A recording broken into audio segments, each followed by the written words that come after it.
दो शब्द हैं जिन पर थोड़ा ध्यान दीजिएगा। एक है अफवाह और दूसरा है वाह वाह।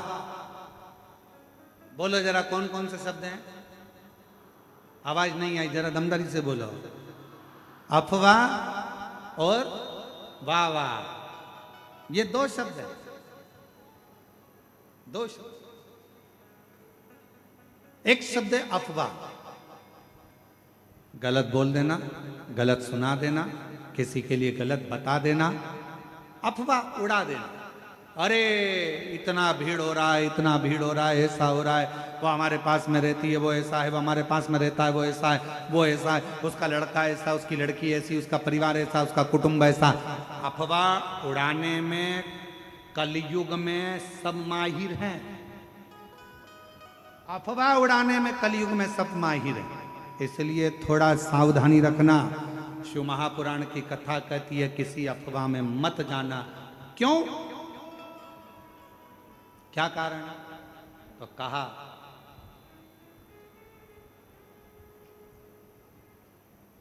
अफवाह और वाह वाह, ये दो शब्द व्यक्ति को बर्बाद कर देते।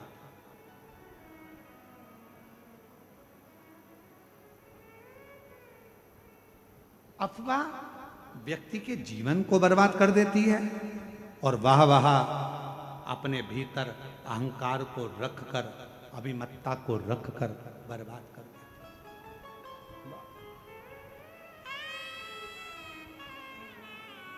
इसलिए थोड़ा सावधान। एक कितना सुंदर प्रसंग है। एक गांव में एक बुजुर्ग व्यक्ति रहता था, बड़ा बड़ा प्रतिष्ठित था, बड़ा प्रतिष्ठित।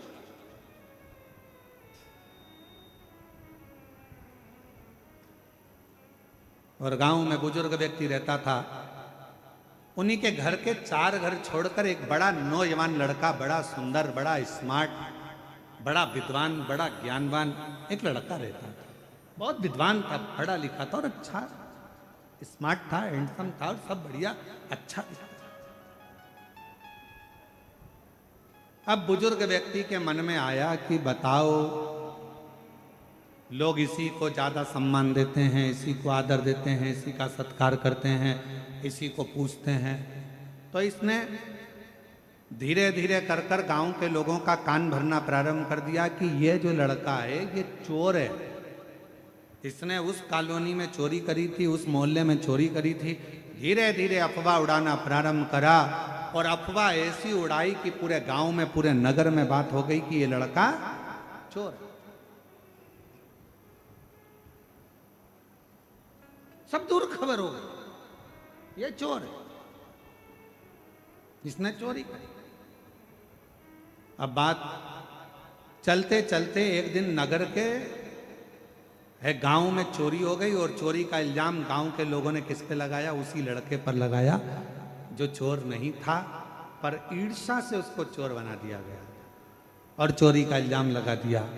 चोरी का इल्जाम जैसे ही लगा, चोरी का इल्जाम लगते से उस लड़के को पकड़ा गया, थाने में लेकर गए, बंद किया। बंद करने के बाद जब निर्णय लिया गया, सारे सबूत देखे गए, तो मालूम पड़ा कि इस लड़के ने तो चोरी ही नहीं की। चोरी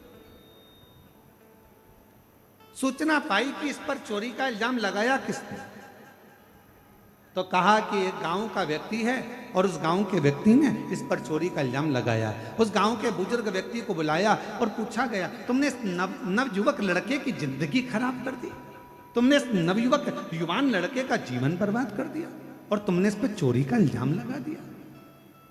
वो बुजुर्ग व्यक्ति आंखों से आंसू भरकर रोने लगा। मैंने तो हंसी हंसी में टिप्पणी करी थी छोटी सी, मैंने तो हंसी हंसी में बस ऐसे ही बोल दिया था, मैंने तो हंसी हंसी में बस ऐसे ही नाम ले दिया था। इतने में सरपंच को गुस्सा आ गया और सरपंच ने कहा इसका निर्णय कल लिया जाएगा। एक काम करना, तुमने हंसी हंसी में जो काम किया है, जो तुमने बोला है इस लड़के के लिए, जो तुमने इस लड़के के लिए बोला है, एक कागज में लिखो, उस कागज को फाड़ो, फेंक दो और कल आते आते उस कागज के टुकड़ों को वापस लेकर आना। निर्णय कल दिया जाए। बुजुर्ग व्यक्ति ने वही बात लिखी, फाड़ी फेंकी, वापिस आया, कागज का एक टुकड़ा, 2 टुकड़ा उसको मिला, बाकी का कोई टुकड़ा उसको नहीं, कोई टुकड़ा नहीं। सरपंच ने कहा बाकी के कागज के टुकड़े कहाँ हैं? तो कहा वो तो हवा में उड़ गए, मैं सब लेकर नहीं आ पाया। सरपंच ने कहा बुजुर्ग व्यक्ति से, बाबा जी किसी के लिए कुछ कह देना हवा में उड़ने के बराबर है, उसकी जिंदगी बर्बाद हो गई। तुम्हारी जरा सी हंसी में, जरा सी अफवाह में, जरा से अपशब्द में किसी का जीवन बर्बाद हो जाता है, फिर वो जीवन संभल नहीं पाता है, संभल नहीं पाता। कहना सरल है, किसी के लिए अफवाह उड़ाना सरल है। वो लड़का ऐसा, वो माता ऐसी, वो भाई ऐसा, वो बुजुर्ग ऐसा, वो व्यक्ति ऐसा, उसने ऐसा कर दिया, उसने वैसा। अफवाह उड़ाना सरल है, अफवाह में कहना सरल है, किसी के लिए आड़ा टेढ़ा कहना सरल है, किसी के लिए अफवाह उड़ाना सरल है, किसी के लिए अपशब्द कहना सरल है। परंतु उस अफवाह का जो बाद में निर्णय निकलता है वो व्यक्ति को झंझोड़ देता है कि वो व्यक्ति ऐसा नहीं था और दुनिया के लोगों ने उसको गलत ठहरा दिया। गलत।